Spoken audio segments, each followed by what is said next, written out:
Welcome to a journey that challenges the conventional narrative.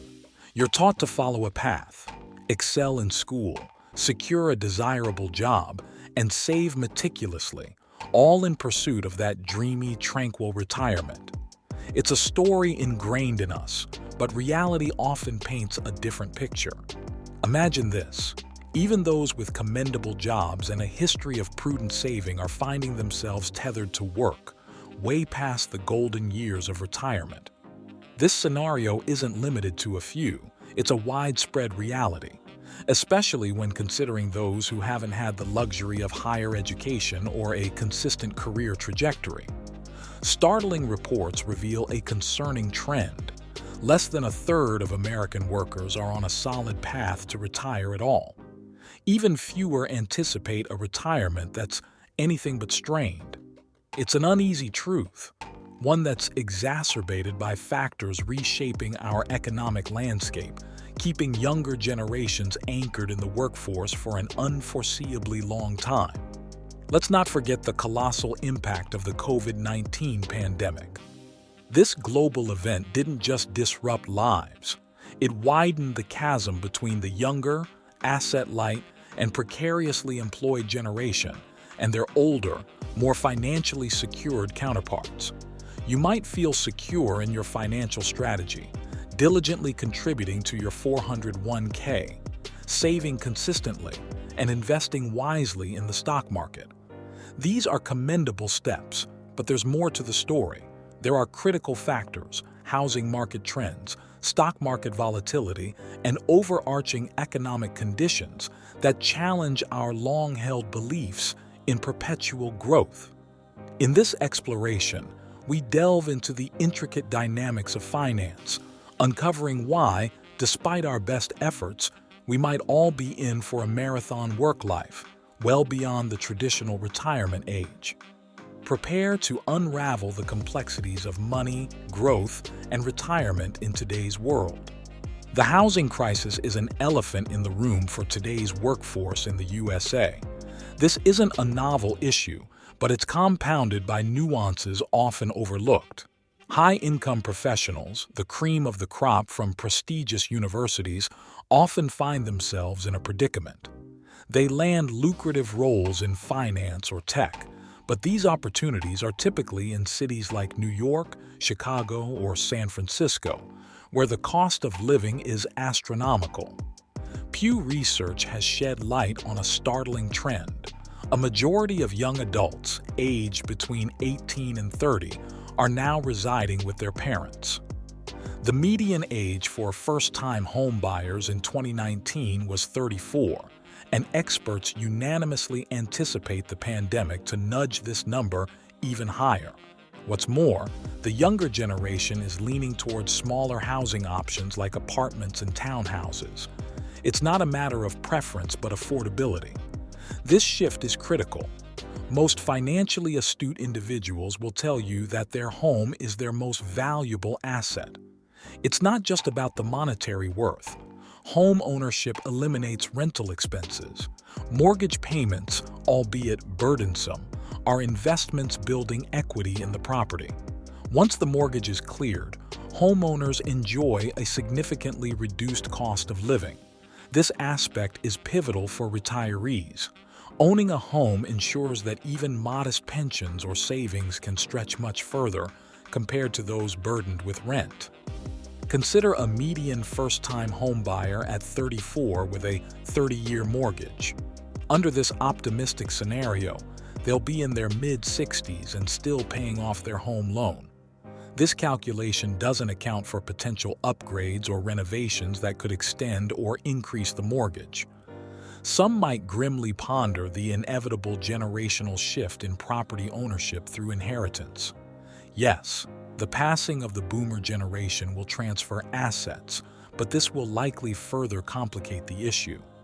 Inheritances often end up in the hands of those already financially stable and older, doing little to address the broader housing affordability crisis. So, if you're banking on a comfortable retirement sans home ownership, it's time to scrutinize those plans under the harsh light of reality. Let's dive deeper into the financial strategies for retirement and test their viability in an ever-challenging economic landscape. The stock market is often the backbone of retirement planning, where even the most conservative pension funds hinge on its growth. To demystify the concept of market growth and its impact on retirement, let's delve into an analogy that simplifies this complex topic. Imagine a sawmill with 10 lumberjacks. Their job is to produce frames for residential homes using only basic hand tools. It's a labor-intensive process, but as long as everyone pulls their weight, they meet their production quotas. Now picture one of these lumberjacks as a visionary. He diligently sets aside a portion of his earnings to invest in research for motorized tools. His investment pays off with the invention of the table saw, a game changer in their line of work. Saving further, he manages to manufacture 9 more table saws and distributes them among his colleagues. This innovation dramatically boosts their productivity. They can now meet their quotas with ease, to the extent that our visionary lumberjack can afford to take a day off without affecting the overall output. This scenario mirrors how investments in the stock market work. The initial sacrifice of saving and investing money, akin to the lumberjack's foresight in developing a more efficient tool, leads to increased productivity and eventually a passive income. The lumberjacks, with their new table saws, represent companies that evolve and grow through capital investment, ultimately increasing their value and profits. This growth translates to higher stock values and dividends for investors, much like our first lumberjack, who benefits from the increased productivity he enabled. However, there's a catch. Just as the sawmill's productivity can't increase indefinitely, there are only so many frames needed and physical limits to how fast they can be made. The stock market, too, has its limits. Assuming perpetual high returns might be overly optimistic, especially in a world facing economic fluctuations, resource limitations, and changing consumer behaviors. As we ponder the future of retirement, understanding this analogy helps in grasping the delicate balance of investment, growth, and the realistic expectations we should have of the stock market as a vehicle for funding our golden years. Capital investment, in theory, should sustainably fund retirements.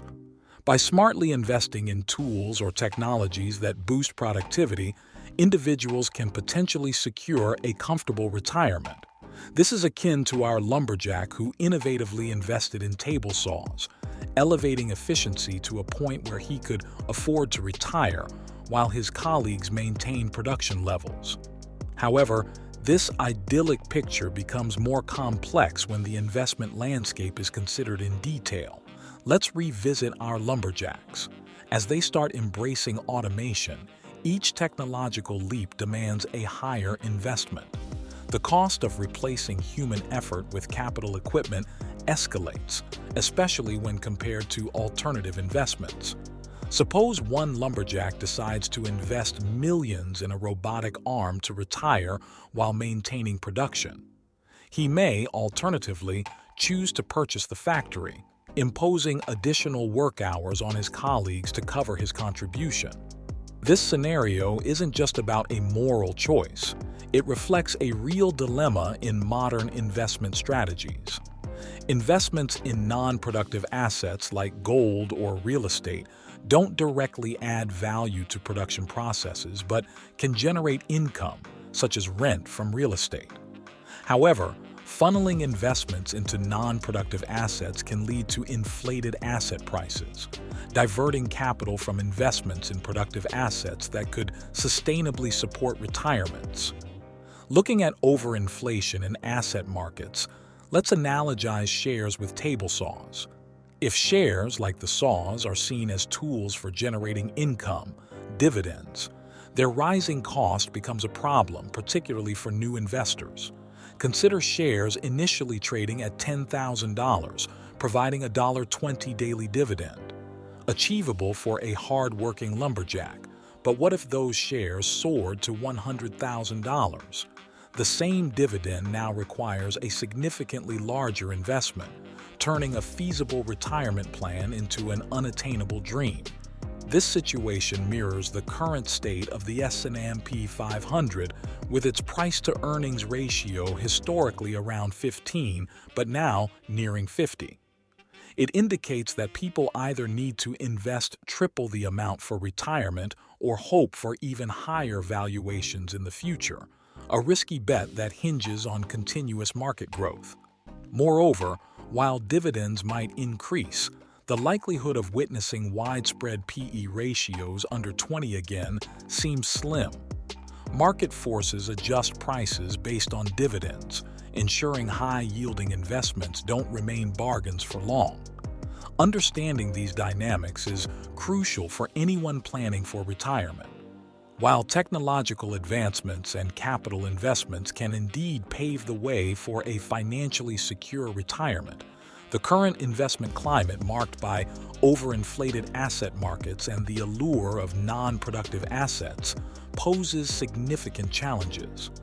It's a delicate balancing act between making prudent investments that add real value and navigating a market where asset prices are increasingly detached from their underlying productivity. As we continue our journey in the world of investment and retirement planning, these complexities must be acknowledged and navigated with a combination of wisdom, foresight, and perhaps a touch of cautious optimism. Remember, in the end, it's not just about owning assets, but understanding their true value and potential in securing a comfortable and sustainable retirement.